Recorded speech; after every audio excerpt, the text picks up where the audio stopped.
friends, welcome back to another Renae's Corner video. I'm Renae, and first of all, I'm sorry for this chair.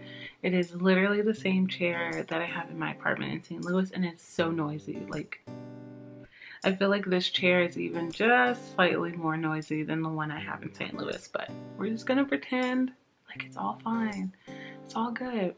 So, as I said before, maybe like a month ago, I really wanted to do a Q&A, and so I have 4 sections of the Q&A, and I feel like it's going to last a very long time. And so what I'm going to do is I'm going to release them in like a weird order, but it'll be fine. You'll understand when it comes out, but it's just like 4 Q&A videos in a row. It's kind of like a bit much for me. And so, yeah, that's what we're gonna do. So the first section is on grad school, just in general. I know a lot of you all have questions about grad school, questions about my experiences in grad school, and so this will cover those questions. I think it's about 9 questions. And yeah, so let's just get right started. Okay, so the first question is, what is the difference between first, second, and third year? So in my program, it's accelerated, so it looks a little different than other programs. So for our first year, we are just basically doing all coursework. And so I took 4 courses in the fall, 4 courses in the spring, and that's basically all first year. And so also during your first year, you are most likely doing a research assistantship or a teacher assistantship, where you're like doing research for either your professor or another professor in the program, or you're teaching or doing a teacher's assistant. And that's pretty much it. And so like the only real responsibilities you have in my program for the first year are getting good grades and just like getting adjusted to grad school. The jump from grad school to, or from undergrad to grad school, is pretty steep, and so they just like really give you the first year to like get your feet wet, to figure out where everything is, and then slowly as the first year goes on, you start to see some practice clients through assessment. You do some practice assessments, and then probably by the summer of your first year, you will get your first like therapy client, and that's pretty much it. Second year, the responsibilities go up, so you're still taking courses, so the number of courses you take really depends on you. So I took 3 courses in 3, so I took 3 in the fall, 3 in the spring, and then I also was doing an external placement at the elementary school, if you remember that from last year, and then I also was doing an external placement at a residential home for people with intellectual disabilities. And so I was doing 2 last year, which isn't typical for second years, but it's seeming to be more common as like the classes under me come through. There are, I would say, a good number of people who do 2 placements during their second year. And so your main goals there are to get good grades still, work on your thesis, and clients. And so yeah, that's really what it looks like. And in third year, my coursework has decreased significantly, but I think this is because I transferred in courses, so I'm just not taking as many.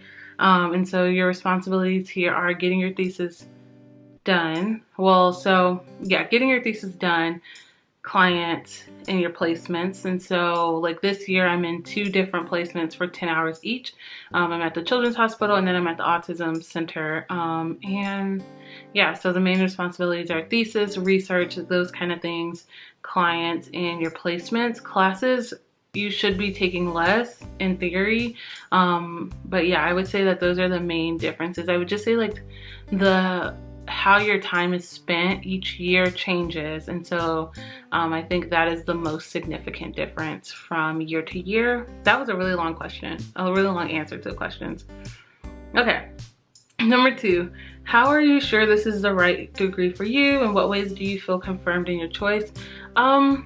This is something my dad always says, and I don't necessarily believe him, but honestly, I don't know if there's ever going to be a right choice when it comes to your career. Like there's stuff that, you know, I really enjoy, and like clinical psychology feels really right to me, but that doesn't mean that there's like some wrong choice out there. Like I probably would have been happy being like an office manager or doing something else or whatever. So I think for me, what confirmed that it's like the right choice for me is that I get to spend time with people and interact with people and help people. And so that's like a big goal, mission of mine, is to help and be a support for people. And so because I get to do that through this field, I feel like it's the right choice. I feel like the degree though, like I could have done this with any other degree. So yeah, I don't know if there's like something that really made it feel like the right degree for me, but I think that the program I'm in, the research I get to do, all of that, it just feels right. It's just like a gut feeling.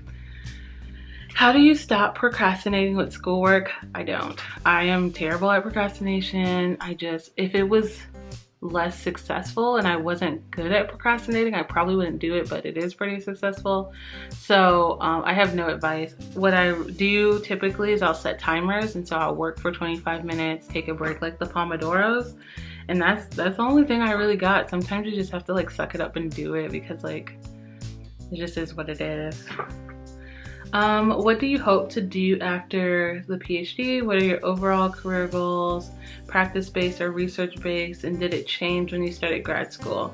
So when I started grad school, I think I wanted to be more clinical based, or practice based, but I think that it's changed just slightly. Like I still really value and still really want to do clinical work, but my love for research has grown, I think, a bit more. And I think it's because I get to do research that I really care about and that I'm really passionate about. And so after the PhD, I have no idea what that looks like. I have been trying to like envision it, but it's really hard because there's so many choices. And so yeah, I think I've narrowed it down that I'm going to not do pediatric psychology. I'm going to do more clinical child psychology because they are different. And yeah, that's pretty much where I'm at with deciding that. So I'll let you guys know as I come to that decision. I'll probably make a video on it. Is there an aspect of grad school that you thought you would like but ended up hating? Reading. I thought that I was going to be good with the amount of reading. I'm just not. I love to read. I am an avid reader, but reading research papers sucks. Like there's no way around it. I feel like I don't have a good method, and I really thought I would like it. I was like, oh, I can do all this reading. It's going to be great. No, that's one. I don't think I hate it. I just don't enjoy it as much as I enjoy other parts of research. Is it realistic to fail out of grad school, or are there second chances? I think this would depend on each program, but in my program, I feel like they give you chances. I guess it is realistic to fail out of grad school if you get below a B in a class. Like they'll put you on probation, and then like if you're not able to raise the grade, then you're kind of like, I don't know, SOL.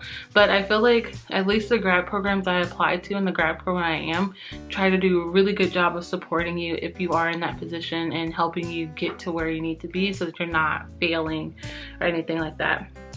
Is there a lot of competition among grad students? In some programs, yes. In my program, no. I specifically chose this university because it didn't feel like a competition.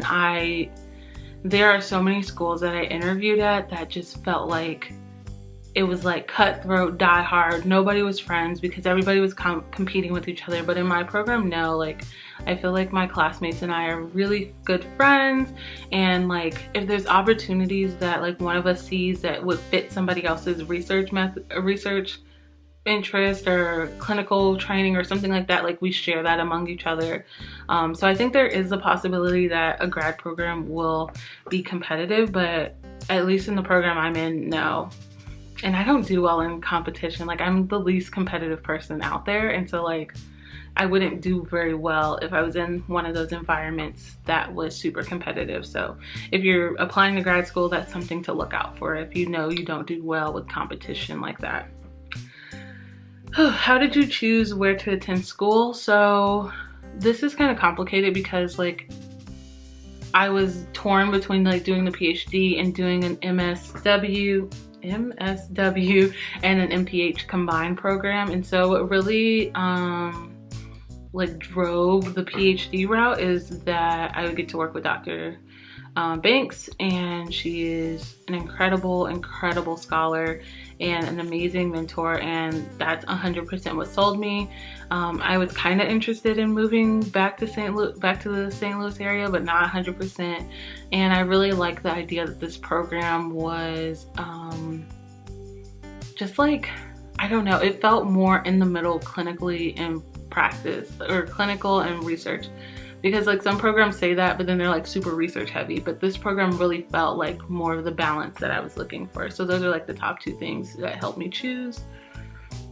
And so this kind of feeds into the next question. What was your plan if you did not get into a clinical psych program? Did you have a backup plan? Yes, I had a backup plan. Everybody has backup plans.